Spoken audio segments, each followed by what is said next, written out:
Buenos días, señor presidente, señoras y señores miembros del Gobierno, señorías. Subo a la tribuna para explicar a la Cámara y a la sociedad española el Decreto Ley 20/2012, que contiene un elenco de medidas, un conjunto de medidas que, como su título indica, pretenden garantizar la estabilidad presupuestaria y, al mismo tiempo, fomentar la capacidad de competir de la economía española, la capacidad de nuestra economía de salir de la crisis. Señorías, son momentos en los que el Gobierno presenta medidas que suponen un esfuerzo para el conjunto de la sociedad española, suponen incluso un sacrificio.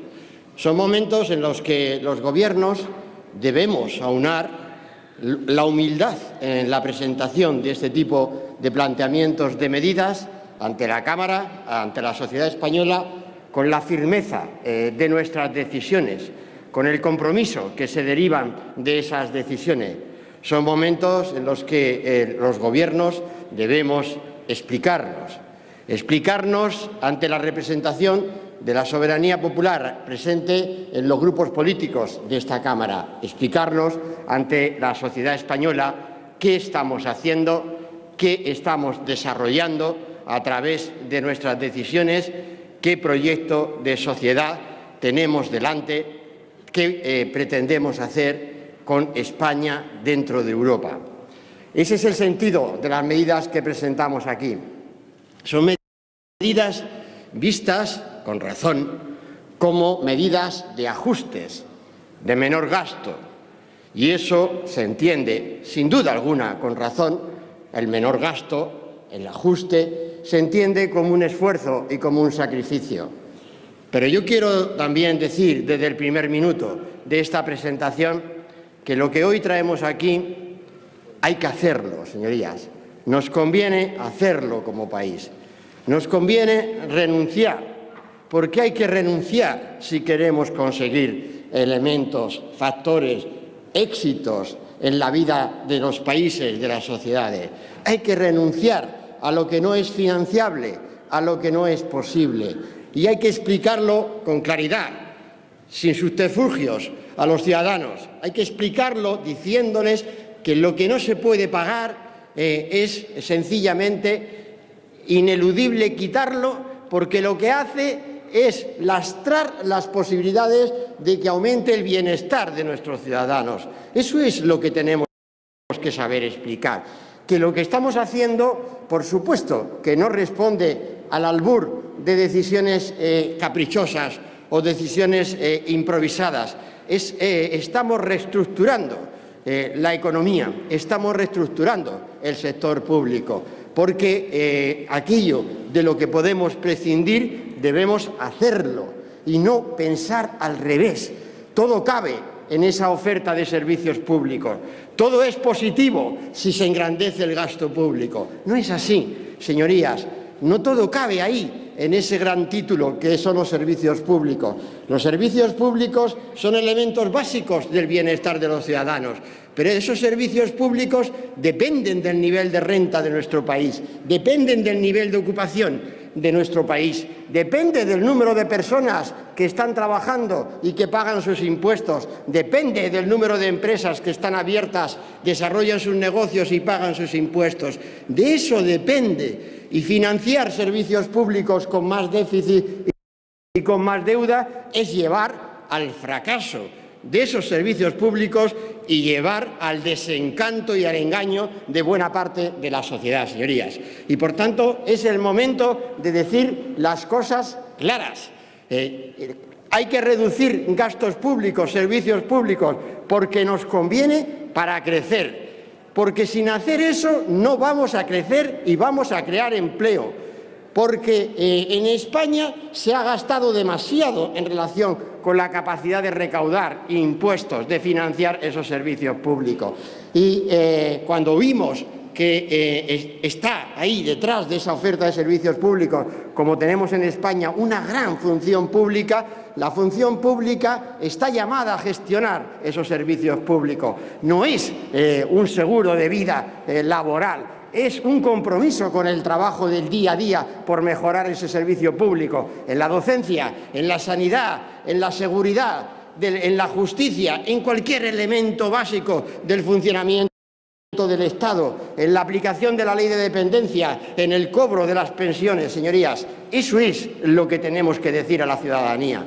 Y tenemos que decir que de una crisis como esta salimos trabajando más, todos. Todos tenemos que trabajar más. De hecho, nuestra aspiración, cuando decimos que queremos luchar contra el paro, es porque haya más gente trabajando, no porque haya menos gente trabajando o haya más gente trabajando menos horas. Tenemos que pedir también, por tanto, esfuerzos, compromisos a los que hoy tienen trabajo, como ocurre con la función pública. Compromisos que es desarrollar más ese trabajo, esa función, a través de la asimilación de su régimen laboral con el régimen privado. Y tenemos que insistir en que todo esto tiene una causa, la crisis económica que vive nuestro país. Estamos atravesando la segunda recesión derivada de la crisis financiera mundial del año 2007. Y estamos atravesando esa crisis, señorías, cuando la economía española tiene un extremo de debilidad manifiesto, que es su deuda externa. La misma deuda externa que teníamos en el 2008, señorías, la misma en términos netos frente al resto del mundo, seguimos teniendo hoy. Por eso, España tiene que cerrar la brecha de sus necesidades de financiación frente al resto del mundo, para poder crecer sin pedir nuevos recursos al resto del mundo, para poder crecer y devolver y hacer frente a esa deuda externa. Por eso, en este decreto ley presentamos reformas estructurales, reformas que nos permitan crecer, que nos permitan financiarnos mejor, hacer frente a esa deuda externa, formidable deuda externa que nos aplasta, nos condiciona, nos relega, nos hace ser un riesgo dentro de la propia economía europea, dentro del euro y dentro del mundo. Como advertía el Fondo Monetario Internacional esta misma semana, a comienzo de esa semana, cuando advertía que hay riesgos de que España e Italia no accedan en condiciones normales a los mercados financieros y eso colapsaría la economía mundial. SIC es en el sentido Fondo Monetario Internacional, lo digo porque es que hablar con franqueza desde la Cámara parece reñido, ¿no?, con lo que se espera después desde el punto de vista de los análisis económicos de nuestro país. Es al revés, hay que decir las cosas como son, donde está nuestra debilidad y donde debemos saber acometer esa debilidad. Y España está viviendo esa segunda recesión económica, continuidad, prolongación de lo que fue la primera recesión del año 2009, no tan severa en términos de caída de actividad económica, ciertamente, pero destructora de empleo. Y queremos salir de ahí, tenemos que salir de ahí. Tenemos que salir de ahí siendo lo que somos, Europa, siendo lo que somos, euro, y ateniéndonos a las realidades y a las normas que nos deriva esa pertenencia al euro. Este conjunto de medidas, señorías, que trae el Gobierno a la Cámara, tienen como causa un nuevo escenario en Europa y en el euro. Es el nuevo escenario de la activación de la ayuda financiera que necesita nuestra banca, que es positiva para recapitalizar nuestra banca y tiene como causa las recomendaciones de nuestros socios europeos, de la Comisión Europea, recomendaciones que son obligaciones que se derivan del procedimiento de déficit excesivo que está sujeto en nuestro país, al que está sujeto nuestro país, nuestra economía, desde el año 2009, año en el que un gobierno anterior intentó una salida fallida de la crisis económica. Quiso salir con más déficit y más deuda.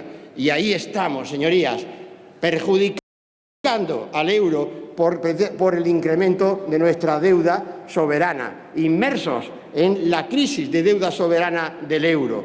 Ahora que en Europa se redefine un nuevo escenario presupuestario para España, que no significa que nos haya dado más relajo, sino al contrario, significa que al marcarnos unos objetivos de déficit para este año, el año 2012 y años sucesivos, 2013 y 2014, lo que derivan son unas obligaciones, unas recomendaciones, como decía, que son obligaciones del propio Consejo Europeo, del ECOFIN, celebrado la semana pasada, que son los que traen causa de este conjunto de medidas que traemos a la Cámara. Señorías, el Gobierno no puede sino tratar con estas medidas de cambiar los planteamientos, las debilidades, muchas de ellas estructurales, de la economía española. No puede por menos que hacer de esa causa la finalidad de la acción del Gobierno.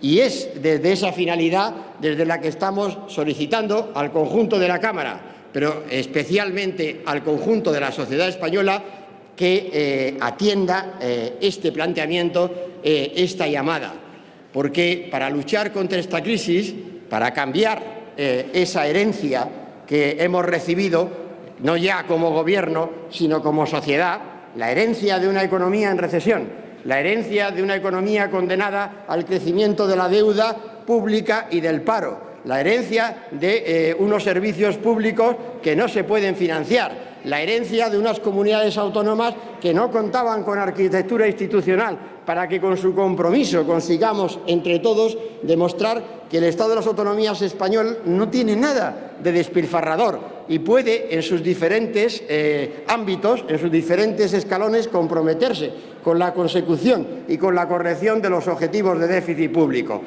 La herencia de una política mal enfocada que hemos de cambiar rápidamente, puesto que la exigencia financiera sobre España es rápida y es muy concreta y exigente en sí misma.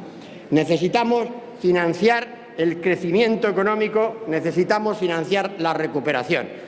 Y no tendremos esa financiación y ese mayor crecimiento si no reducimos cuanto antes el déficit público. Y lo tenemos que hacer por la doble vía: promover ahorros en los servicios públicos, y tenemos que promoverlo por la vía del incremento de los ingresos públicos, por el incremento de los impuestos, puesto que también es un resultado de la herencia que España recauda en términos de Producto Interior Bruto, es una cifra realmente mínima dentro de la comparación de nuestros socios europeos, una cifra de recaudación sobre el Producto Interior Bruto que ha descendido en 70.000 millones de euros del año 2007 al 2011, una auténtica catástrofe recaudatoria que ha ocurrido en España y que no tiene parangón con lo sucedido con motivo de la crisis. Crisis ha habido igual en otros países europeos de igual intensidad, y en modo alguno han perdido esa recaudación tributaria, como en modo alguno han perdido en ningún lugar del mundo tanto empleo, tanta destrucción de empleo como hemos padecido en nuestro país. Insisto en el argumento de la reducción del déficit público, insisto en el argumento del sentido de las medidas que presentamos a la Cámara comprometidas con la reducción del déficit público, no solo en la Administración General del Estado, sino en su traslación a comunidades autónomas y a corporaciones locales, puesto que estas medidas se trasladan a través de nuestro sistema de financiación autonómico y local, se trasladan a través de la regulación básica que incorpora también al funcionamiento del conjunto de nuestras administraciones públicas, y pretenden, por tanto, el ahorro en esos planos, en ese funcionamiento que debe ser comprometido en la corrección y en la consecución, sobre todo, del objetivo de déficit público para este año 2012, haciendo lo posible en todos los ámbitos de la administración pública y al mismo tiempo gestionando mucho mejor, ordenando mucho mejor los elementos de ese servicio público.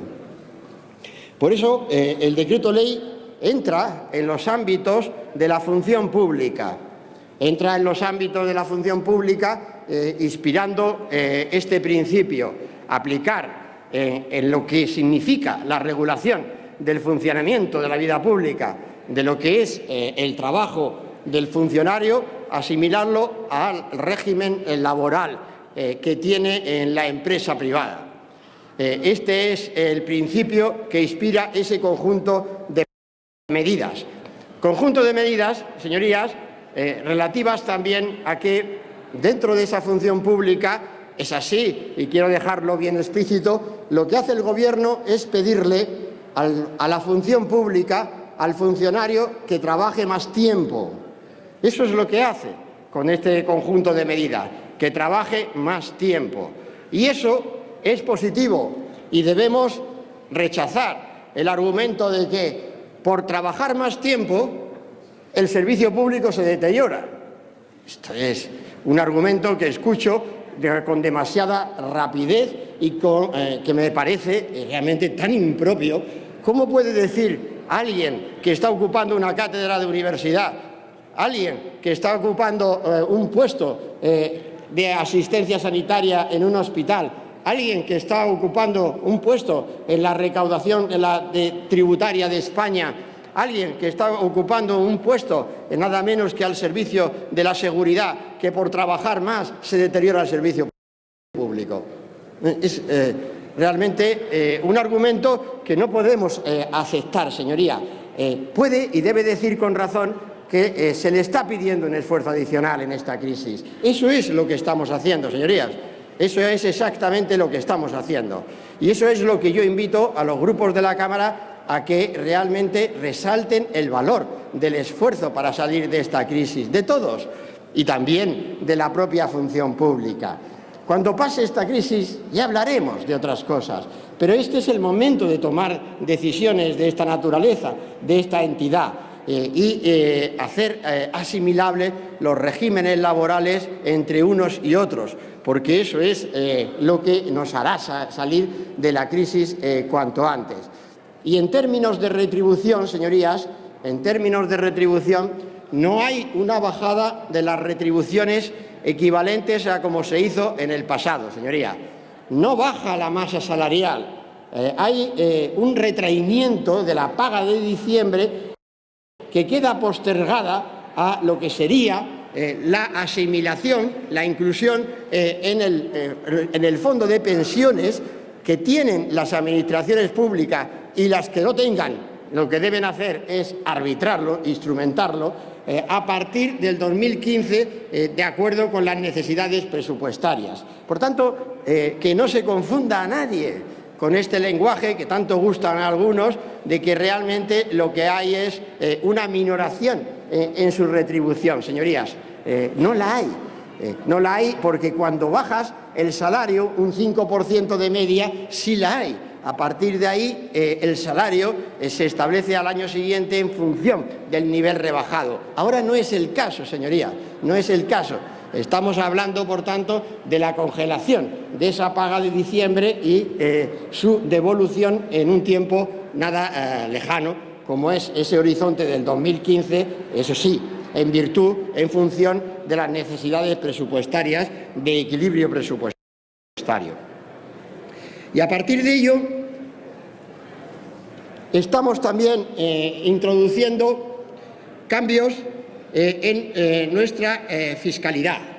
Cambios como es la elevación del IVA, que es un proyecto europeo que hacemos porque está en las recomendaciones de la Unión Europea, porque está establecido que la política tributaria de la Unión Europea promueve que se descanse más sobre la tributación indirecta, a pesar de los problemas, de los defectos que ello implica, siempre que se reduzca a cambio la imposición sobre el trabajo, sobre la utilización del empleo, como está promoviendo el Gobierno en este decreto.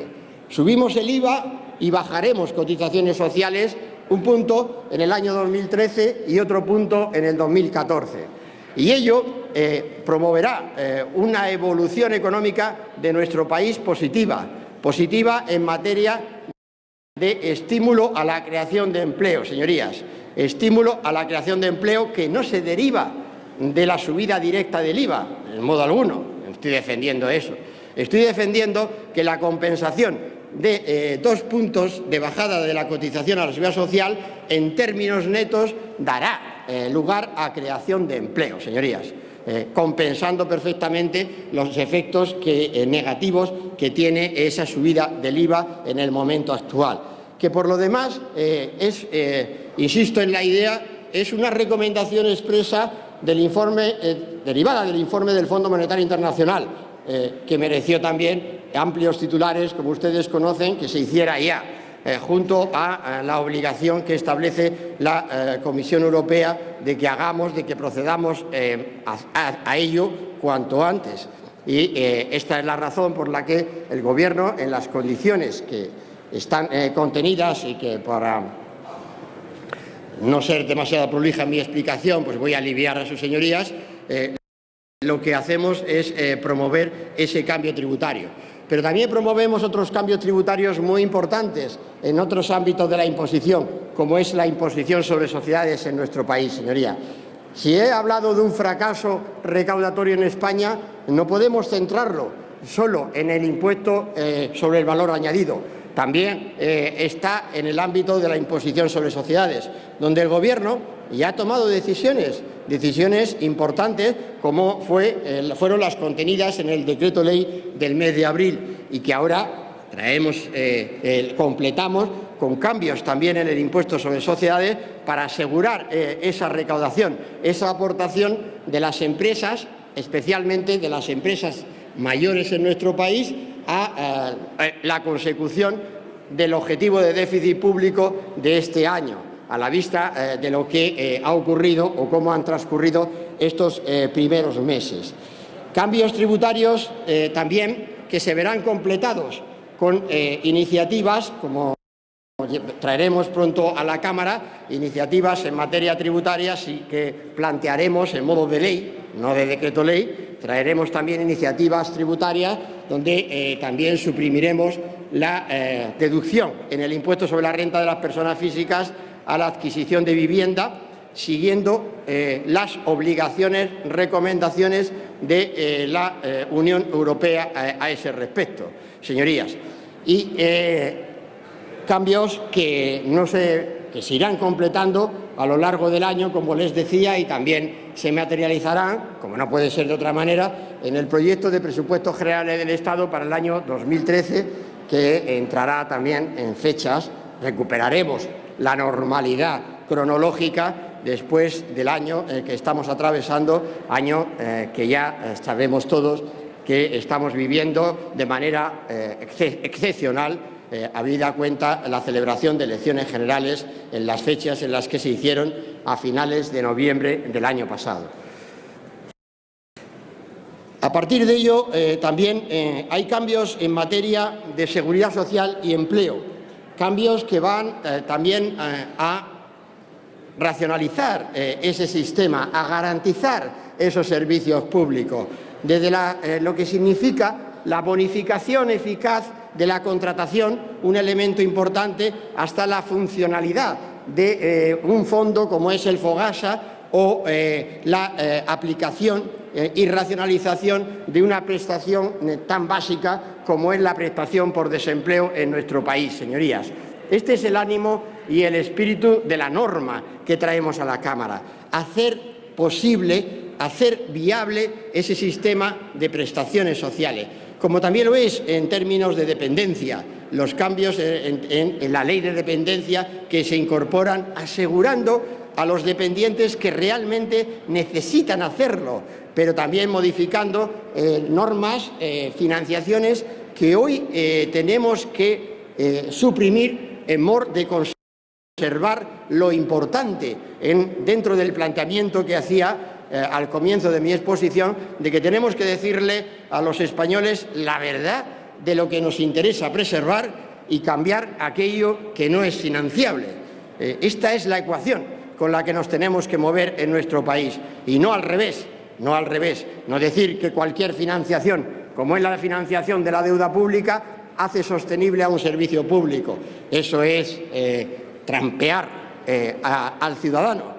Engañar al ciudadano que lo está recibiendo, pero todo es provocar una crisis en nuestro país que hace que no tengamos más crecimiento económico y que padezcamos pérdidas de puestos de trabajo.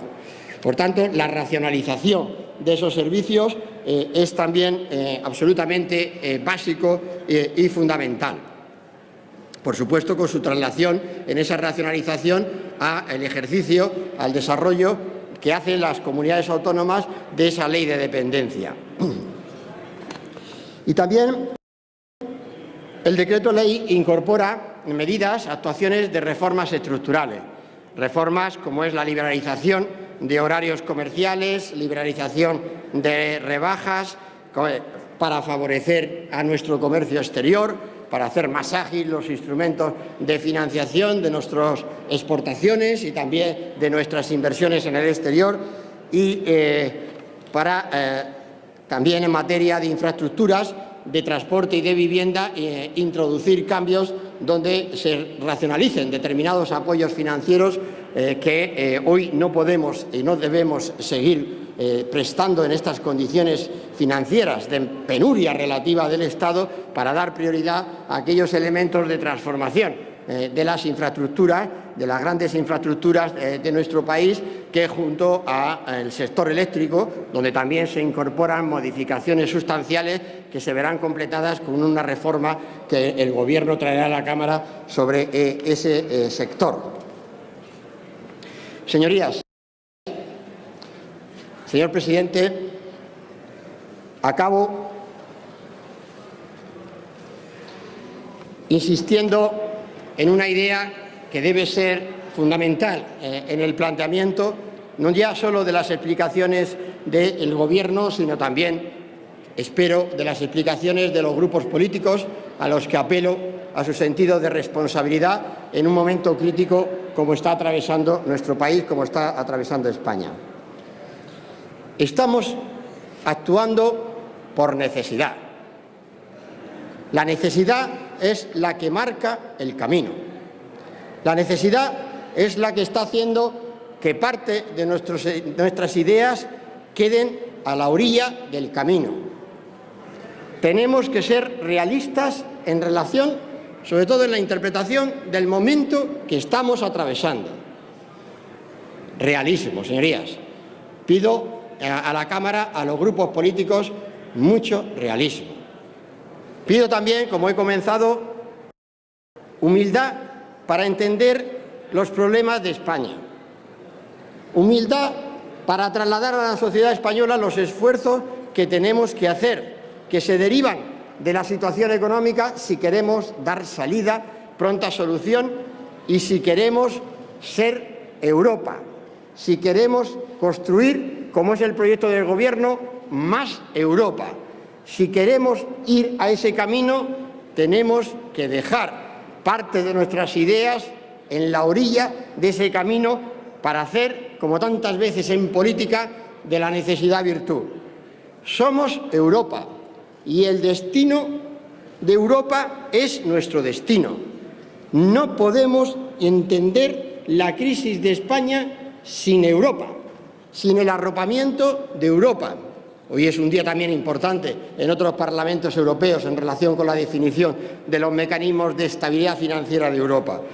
Y desde esa perspectiva, el Gobierno convoca a la sociedad española a un esfuerzo importante, crucial si se quiere, un esfuerzo por el bien de España y por el bien de Europa, un esfuerzo que vale la pena, en el que tenemos mucho que ganar.